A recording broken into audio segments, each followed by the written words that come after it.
Selamat datang di Ermo TV.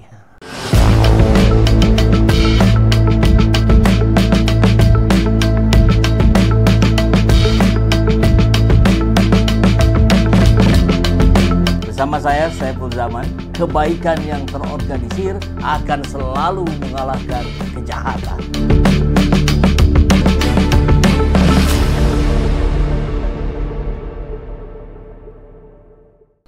Syahganda Nainggolan tiba-tiba menyatakan keyakinannya bahwa 90% uang hasil judol itu mengalir ke pemerintahan Joko Widodo. Wow, ngeri kali ini barang ya.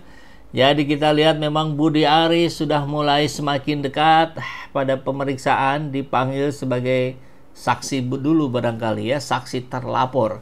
Karena sudah muncul dalam dakwaan jaksa, tentu tidak serta-merta bisa muncul di dakwaan jaksa kalau tidak melalui hasil proses yang begitu ketat.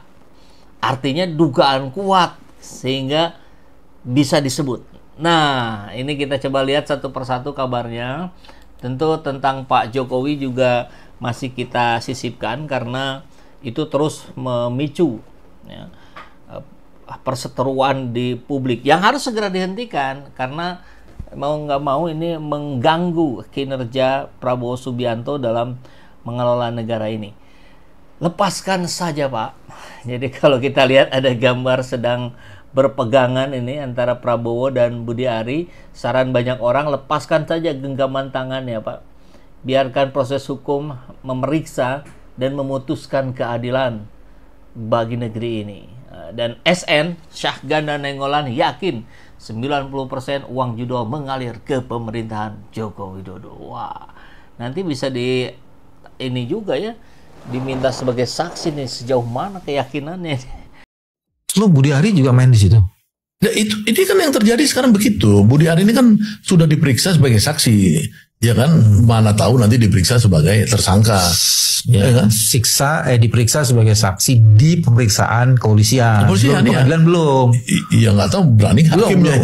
Ya, kan sekarang hakimnya ada hakim. Maksud lo berarti nggak berani? Ya, nggak tahu kita. Namanya udah ada di dalam dakwaan, masuk nggak dipanggil? Susah jaksa minta dilindungin tentara. Nanti hakim juga takut dilindungin tentara. Ya kalau kita berani aja, nggak usah minta perlindungan lah. Ya kan, saya jadi aktivis ditangkap aja, nggak ada minta perlindungan. Jaksa kalau mau nangkap koruptor tangkap aja. Lo gak usah minta perlindungan, rakyat yang lindungin, bukan tentara, rakyat. Gitu loh. Gitu ini kan soal kita tanya hakim, lo berani gak hakim panggil semua orang? Jaksa berani gak gitu? Ini kalau Indonesia mau maju, jangan nunggu ini nanti kalau saya diserang gimana?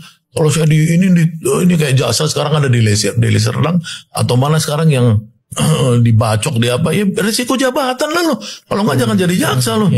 Jadi grip apa tadi? Dari apa gitu loh ya kan?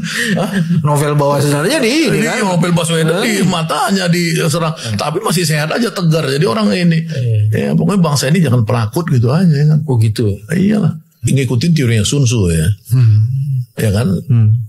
Menghukum 1 mendisiplin 1000, gitu loh. Jadi kalau saya jadi presiden ya pasti menteri-menteri yang seperti Budi Ari langsung saya pecat hari ini juga gitu loh, tidak nunggu besok. Cuma 1 budi atau 2 budi? Ya 2 budi lah. Atau 3 budi? Ya itu budi ketiga kita lihat lagi gitu. Yang mana yang menjadi fakta kan?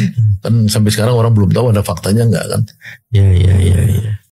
Syahganda Nainggolan yakini 90% duit judol mengalir ke pemerintahan Joko Widodo. Direktur Eksekutif Sabang Merauke Circle, Syahganda Nainggolan menyoroti rekaman suara yang diduga milik Budi Ari yang isinya menuding PDIP dan Menko Polkam Budi Gunawan berada di balik pemerintahan judi online yang menyeret namanya.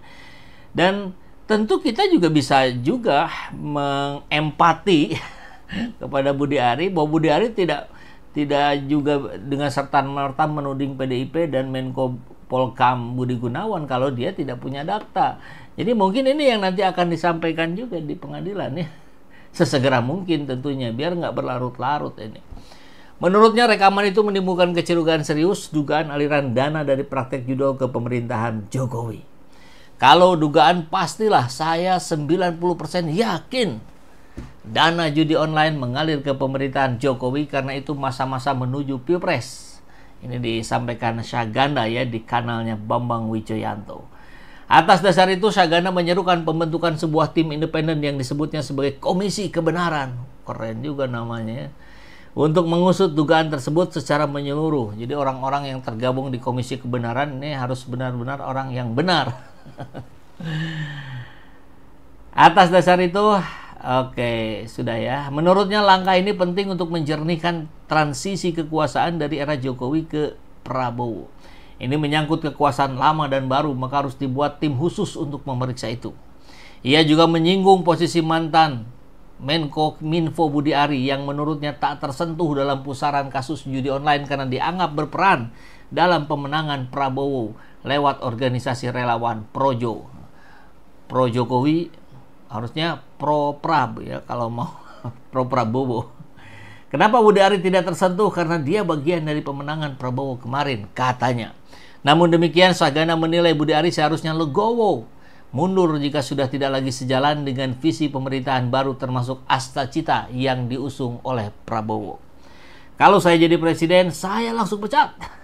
Prabowo sebagai presiden pasti punya kuasa penuh untuk mengambil keputusan itu. Maka di kabar yang lain disebut bahwa Prabowo didesak bersikap tegas terhadap Budi Ari Setiadi. Tentu ini masih rangkaian yang tadi ya.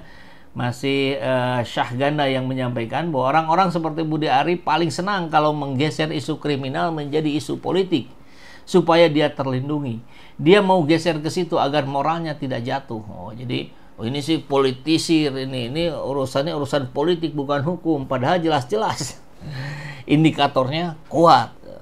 Syahganda menyoroti ini yang tadi sama, kemudian apakah rekaman itu benar atau tidak, yang jelas efeknya sudah terlihat, ribut di DPR. Nah, ini bisa jauh lebih besar nantinya.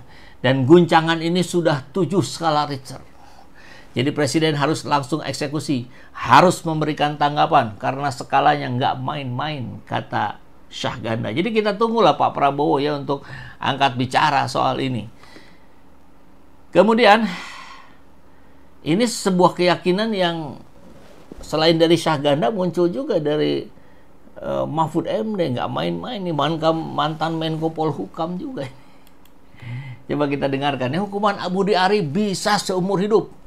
Dan kalau betul begitu ya dia tidak bisa diremisi. Oke, kita dengarkan ya. Tidak sulit. Hukuman Budi Ari bisa jauh lebih besar. Oh bisa jauh lebih besar. Bisa seumur hidup tuh. Kalau betul dia terbukti Pak ya? Iya, bisa seumur hidup. Dan seumur hidup itu berat karena tidak bisa diremisi. Kalau dihukum tertinggi korupsi misalnya 20 tahun kan, ya bisa diremisi tiap tahun sampai 20 ya tinggal 12 lah baru keluar. Pak Mahfud, apa yang harus dilakukan oleh penyidik? Kalau melihat begitu seriusnya persoalan ini gitu, begitu gamblangnya di mata Pak Mahfud, penyidik sekarang kan belum sampai ke sana Pak. Apa yang mesti dilakukan supaya membongkar kalau betul-betul kata Pak Mahfud ini mau dituntaskan gitu ya? Saya kira indikasinya sudah sangat kuat sebagai dugaan. Ya, saya katakan dua-dua. Kenapa?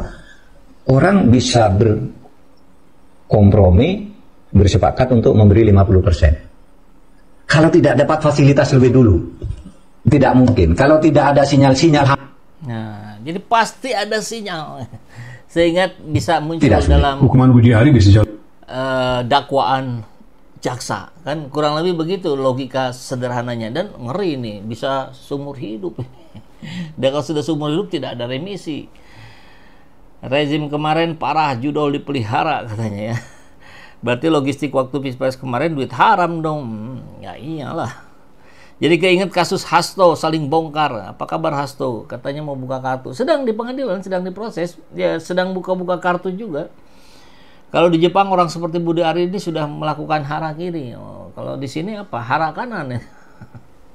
Tapi Bu Mega sendiri sudah tahu Pak? Oh sudah tahu, bahkan Ibu cukup cukup apa istilahnya ya, cukup tersinggung dengan ucapan itu karena PD Perjuangan itu kan institusi bukan orang per orang. Ya. Si Budi Ari kan langsung menyebutkan PDIP gitu kan. Itu keterlaluan menteri kayak gitu. Ini kan menyinggung nama Pak Budi Gunawan juga. Itu usaha Pak Budi Gunawan. So, untuk menghindari fitnah, jadi Pak Menteri tolong untuk mengklarifikasi hal tersebut. Jangan kemudian bicara sembarangan, tolong diklarifikasi. merasa dikambing hitamkan nggak sih Mbak PDIP? Jangan berspekulasi tapi tolong klarifikasi. Anggapan adanya kader PDIP yang melapor ke Polda, Mbak?